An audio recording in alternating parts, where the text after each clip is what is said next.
स्मशानमध्ये जाऊ नको म्हणल्यावर भावानं गाडी गाठल्या आणि बघा काय होते.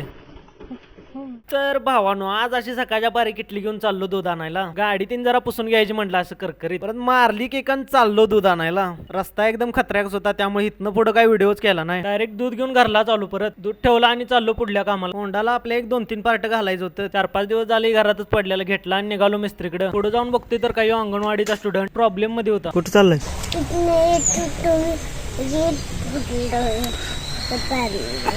अच्छा ठीक आहे. कुठे गेलतास? नाल्यात गेलतास काय?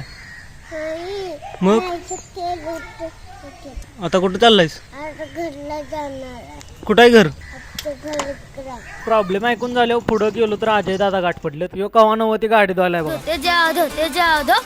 न पुढे गेलो आबीच्या घरला. डॉगेश बाय जरा आज शांतच होता. फेस रिव्हील न करता पुरी दिली. त्याने एकदा खाल्ली, मी एकदा खाल्ली. न पुढे चाललो आपल्या मेन कामाला. एकदाच गावात पोचलो. मिस्त्री म्हणले टाइम लगेगा.